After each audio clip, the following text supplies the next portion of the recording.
प्रश्न क्रमांक 1 GMRT ही दुर्बीण टिंबटिंब या ठिकाणी उभारली आहे. पर्याय क्रमांक 1 चिंचवड, पर्याय क्रमांक 2 खोडद, पर्याय क्रमांक 3 पनवेल, पर्याय क्रमांक 4 नाशिक. योग्य उत्तर आहे पर्याय क्रमांक 2 खोडद. प्रश्न क्रमांक 2 1.5 चौरस मीटर क्षेत्रफळावर 2 पास्कल न्यूटन पर मीटर वर्ग दाब निर्माण झाला असेल तर प्रयुक्त बलाचे मूल्य किती?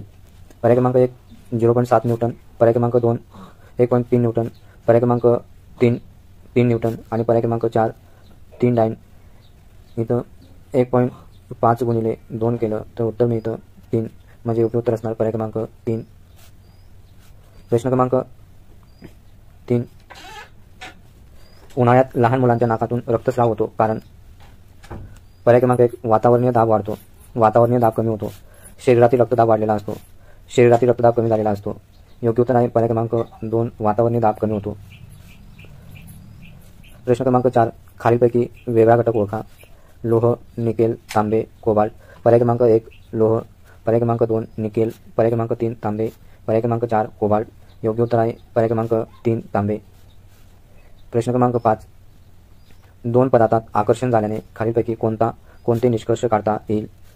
पर्याय क्रमांक 1 2 चुंबकाचे सजातीय ध्रुव एकमेकांच्या जवळ आल्याने, पर्याय क्रमांक 2 2 चुंबकाचे विजातीय ध्रुव एकमेकांच्या जवळ आल्याने, पर्याय क्रमांक 3 चुंबकाने चुंबकीय पदार्थाला आकर्षल्यामुळे, पर्याय क्रमांक 4 2 व 3 दोन्ही. योग्य उत्तर आहे पर्याय क्रमांक 4 2 आणि 3 याच्यामुळे, चुंबकाचे विजातीय ध्रुव एकमेकांच्या जवळ आल्याने किंवा चुंबकाने चुंबकीय पदार्थाला आकर्षल्यामुळे. प्रश्न क्रमांक 6 अनियमित परावर्तनाच्या बाबतीत खालीलपैकी चूक विधान ओळखायचं आहे इथं. पर्याय क्रमांक 1 परावर्तनाचे नियम पाळले जात नाही, पर्याय क्रमांक 2 अनियमित परावर्तन खडबडीत पृष्ठभागावरून होतो, पर्याय क्रमांक 3 परावर्तन किरण समांतर पडत नाही, पर्याय क्रमांक 4 परावर्तन किरण विस्तृत पृष्ठभागावर पडतात. अनियमित परावर्तनाच्या बाबतीत चुकीचं विधान या ठिकाणी ओळखायचं आहे. चुकीचं विधान या ठिकाणी हे बरोबर आहे. परावर्तन किरण समांतर पडत नाही बरोबर आहे. त्यानंतर परावर्तन किरण विस्तृत पृष्ठभागावर पसरतात ही बरोबर आहे. आणि या ठिकाणी परावर्तनाचे नियम पाळले जात नाही हे चुकीचं विधान आहे, म्हणजे योग्य उत्तर असणार पर्याय क्रमांक 1. प्रश्न क्रमांक 7 आरशात मिळणारी प्रतिमा टिंबटिंबमुळे तयार होते. पर्याय क्रमांक 1 नियमित परावर्तन, पर्याय क्रमांक 2 अनियमित परावर्तन आणि पर्याय क्रमांक 3 अपवर्तन, पर्याय क्रमांक 4 प्रकाशाचे संक्रमण. योग्य उत्तर आहे पर्याय क्रमांक 3 नियमित परावर्तन. प्रश्न क्रमांक 8 शास्त्रज्ञाच्या अंदाजानुसार खनिज तेल व नैसर्गिक वायू यांची निर्मिती खालील कारणांपासून झाली असावी. पर्याय क्रमांक 1 समुद्रातील वनस्पती व प्राण्यांचे अवशेष, पर्याय क्रमांक 2 वनस्पतीचे अवशेष, पर्याय क्रमांक 3 प्राण्यांचे अवशेष, पर्याय क्रमांक 4 2 व 3 दोन्ही. योग्य उत्तर आहे पर्याय क्रमांक 1 समुद्रातील वनस्पतीचे व प्राण्यांचे अवशेष. प्रश्न क्रमांक 9 सूर्यापासून पृथ्वीला दरवर्षी सुमारे टिंबटिंब एवढी प्रचंड ऊर्जा मिळते. पर्याय क्रमांक 1 6 गुणिले 10⁻17 किलोवॅट, पर्याय क्रमांक 2 6 गुणिले 10⁻18 किलोवॅट, पर्याय क्रमांक 3 7 गुणिले 10⁻17 किलोवॅट, पर्याय क्रमांक 4 7 गुणिले 10⁻18 किलोवॅट. योग्य उत्तर आहे पर्याय क्रमांक 3 7 गुणिले 10⁻17 किलोवॅट एवढी ऊर्जा दरवर्षी मिळते. प्रश्न क्रमांक 10 नैसर्गिक वायू वापरायला सोयीचे असे इंधन आहे. या बाबतीत खालीलपैकी कोणता गुणधर्म लागू होत नाही? पर्याय क्रमांक 1 ते लवकर पेट होते, पर्याय क्रमांक 2 ज्वलनानंतर कोणताही स्थायू शिल्लक राहत नाही, पर्याय क्रमांक 3 ते स्वतः व सहज उपलब्ध आहे, पर्याय क्रमांक 4 ज्वलनावर नियंत्रण ठेवता येते. योग्य उत्तर आहे पर्याय क्रमांक 3 ते स्वस्त व सहज उपलब्ध आहे. नैसर्गिक वायू वापरायला सोयीचे असे इंधन आहे कारण ते स्वस्त आणि सहज उपलब्ध होतं, म्हणून पर्याय क्रमांक 3 योग्य उत्तर आहे. प्रश्न क्रमांक 11 विद्युत घटाचे कार्य टिंबटिंब परिणामावर अवलंबून आहे.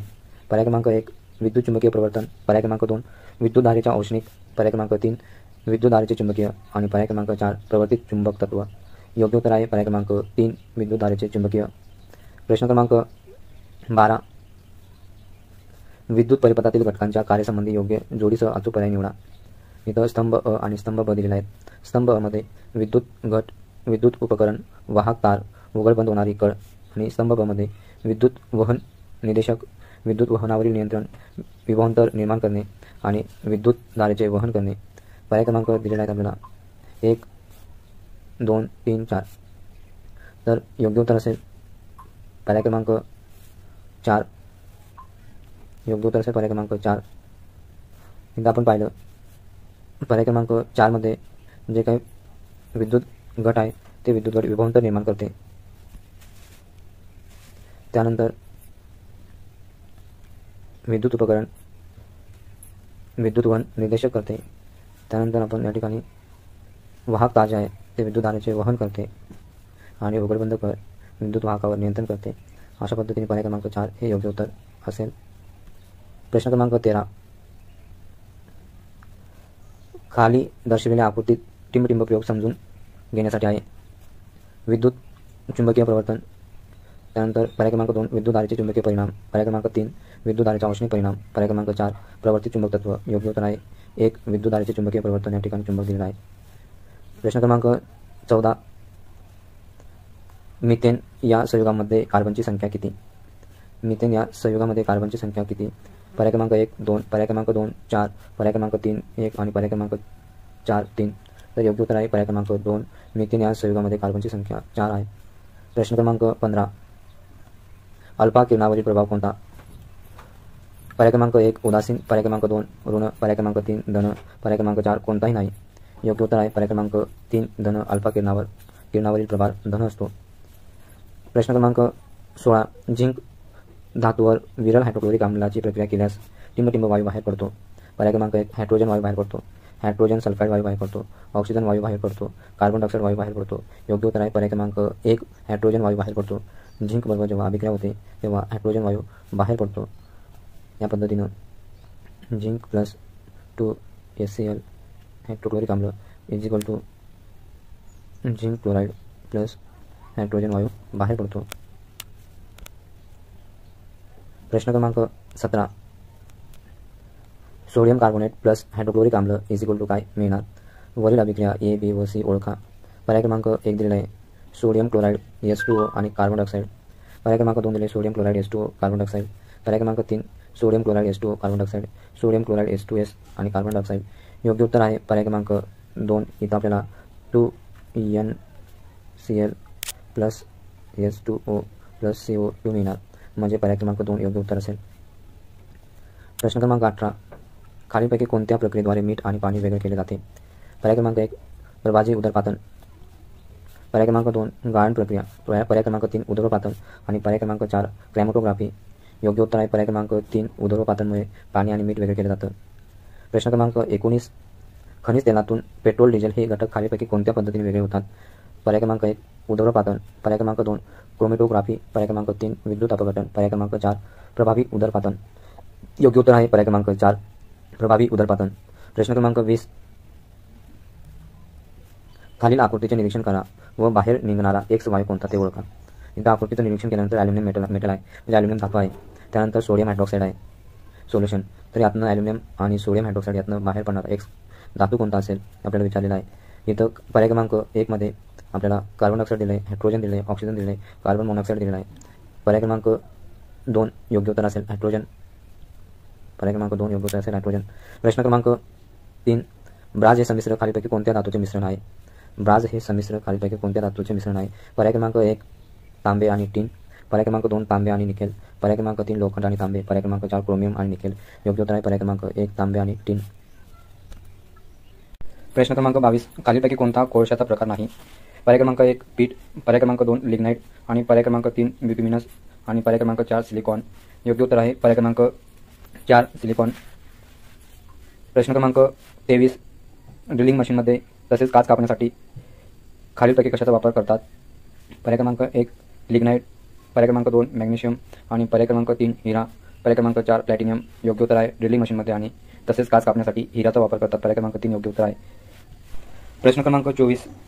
300 Celsius manganese oxide is equal to 2 potassium chloride plus 3 O2. वरील अभिक्रियेतील A ओळखा. इथं आपल्याला पर्याय क्रमांक 1 पोटॅशियम क्लोराईड दिला आहे, पर्याय क्रमांक 2 2 पोटॅशियम क्लोराईड, पर्याय क्रमांक 3 पोटॅशियम क्लोराईड आणि पर्याय क्रमांक 4 पोटॅशियम परमॅग्नेट. योग्य उत्तर आहे 2 पोटॅशियम क्लोराईड. प्रश्न क्रमांक 25. वनस्पती प्रकाश संश्लेषणाच्या क्रियेत हवेतील टिंबटिंबचा वापर करतात आणि वातावरणात टिंबटिंब हा वायू सोडतात. पर्याय क्रमांक 1 कार्बन डायऑक्साईड व ऑक्सिजन, पर्याय क्रमांक 2 ऑक्सिजन व कार्बन डायऑक्साईड, पर्याय क्रमांक 3 ऑक्सिजन व कार्बन डायऑक्साईड, पर्याय क्रमांक 4 मिथेन व कार्बन डायऑक्साईड. इथं आपल्याला CO3 दिलेला आहे. पर्याय क्रमांक 1 योग्य उत्तर आहे वनस्पती प्रकाश संश्लेषणाच्या क्रियेत हवेतील CO2 कार्बन डायऑक्साईडचा वापर करतात आणि वातावरणात ऑक्सिजन सोडतात, हा वायू मुक्त होतो. प्रश्न क्रमांक 26. खालीलपैकी निष्क्रिय वायूचा गटसंच ओळखा. हेलियम, निऑन तथा आर्गॉन. पर्याय क्रमांक 1 हेलियम, निऑन तथा आर्गॉन. पर्याय क्रमांक 2 ऑक्सिजन, कार्बन डायऑक्साइड, हेलियम. पर्याय क्रमांक 3 निऑन, ऑक्सिजन, कार्बन डायऑक्साइड. पर्याय क्रमांक 4 आर्गॉन, ऑक्सिजन, कार्बन डायऑक्साइड. योग्य उत्तर आहे 1 हेलियम, निऑन तसं आर्गॉन. प्रश्न क्रमांक 27. निसर्गातील साखळी अबाधितपणे सुरू ठेवण्याच्या कार्यात महत्त्वपूर्ण योगदान असणाऱ्या जीवाणूंचा सहभाग टिंबटिंब गटात होतो. पर्याय क्रमांक 1 उत्पादक. पर्याय क्रमांक 2 शाकाहारी. पर्याय क्रमांक 3 मांसाहारी. आणि पर्याय क्रमांक 4 विघटक. योग्य उत्तर आहे प्रश्न क्रमांक 27. निसर्गाची साखळी अबाधितपणे सुरू ठेवण्याच्या कार्यात महत्त्वपूर्ण योगदान असणाऱ्या जीवाणूंचा सहभाग टिंबटिंब गटात होतो. पर्याय क्रमांक 1 उत्पादक. पर्याय क्रमांक 2 शाकाहारी. पर्याय क्रमांक 3 मांसाहारी. पर्याय क्रमांक 4 विघटक. योग्य उत्तर आहे पर्याय क्रमांक 4 विघटक. प्रश्न क्रमांक 28. टिंबटिंब या सजीवात पेशी अंगके नसतात. पर्याय क्रमांक 1 विषाणू. पर्याय क्रमांक 2 जीवाणू. पर्याय क्रमांक 3 आदिजीव. आणि पर्याय क्रमांक 4 किण्व. योग्य उत्तर आहे पर्याय क्रमांक 1 विषाणू या सजीवात अंगके नसतात. प्रश्न क्रमांक 29. टिंबटिंब जीवाणूमुळे खाद्यपदार्थांमध्ये एन्टेरोटॉक्झिन हे विषारी रसायन तयार होते. पर्याय क्रमांक 1 स्टेफिलोकोकस. पर्याय क्रमांक 2 क्लॉस्ट्रिडियम. आणि पर्याय क्रमांक 3 ॲझोटोबॅक्टर. आणि पर्याय क्रमांक 4 रायझोबियम. योग्य उत्तर आहे पर्याय क्रमांक 1 स्टेफिलोकोकसमुळे त्या ठिकाणी एन्टेरोटॉक्झिन नावाचा विषारी रसायन तयार होतो. प्रश्न क्रमांक 30. डायटम हा टिंबटिंबचा प्रकार आहे. पर्याय क्रमांक 1 कवकाचा. पर्याय क्रमांक 2 शेवाळाचा.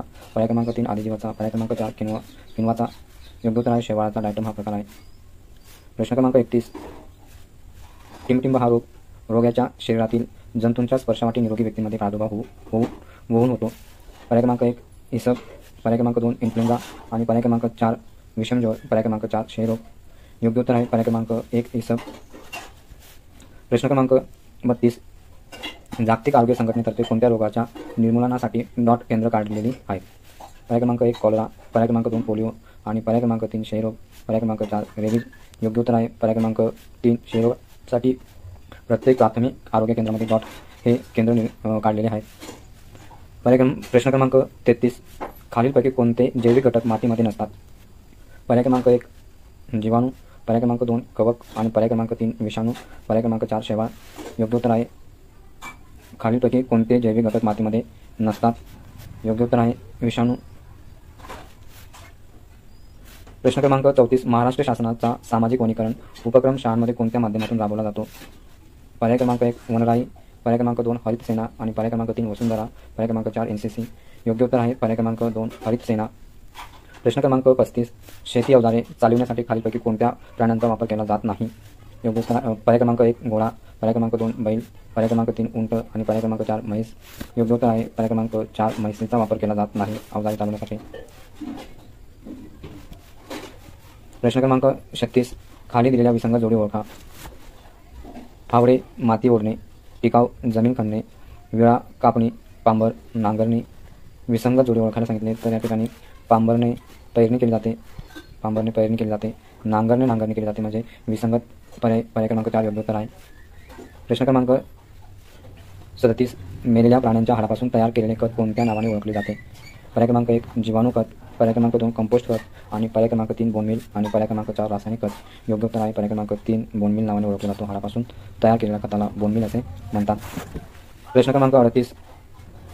अमिबामध्ये टिंबटिंब पद्धतीचे प्रजनन होते. पर्याय क्रमांक 1 विभाजन. पर्याय क्रमांक 2 खंडीभवन. आणि पर्याय क्रमांक 3 शाकीय. पर्याय क्रमांक 4 कलिकायन. योग्य उत्तर आहे पर्याय क्रमांक 1 विभाजन पद्धतीनं अमिबामध्ये प्रजनन होतं. प्रश्न क्रमांक 39. शरीर बांधणीसाठी आवश्यक असणारे पोषक द्रव्य कोणते. पर्याय क्रमांक 1 प्रथिने. पर्याय क्रमांक 2 मेद. आणि पर्याय क्रमांक 3 कार्बोदके. पर्याय क्रमांक 4 तंतुमय पदार्थ. योग्य उत्तर आहे शरीर बांधणीसाठी आवश्यक असणारे पोषक द्रव्य. पर्याय क्रमांक 1 योग्य उत्तर आहे. प्रश्न क्रमांक 40. भारतीय गायीपासून दररोज 10 ते 12 लिटर दूध मिळवण्यासाठी तिचा कोणत्या वळूशी संकलन केले जातो. पर्याय क्रमांक 1 डांगणी. पर्याय क्रमांक 2 देवणी. आणि पर्याय क्रमांक 3 रेड डीन. पर्याय क्रमांक 4 खंदारी. योग्य उत्तर आहे रेड डीन.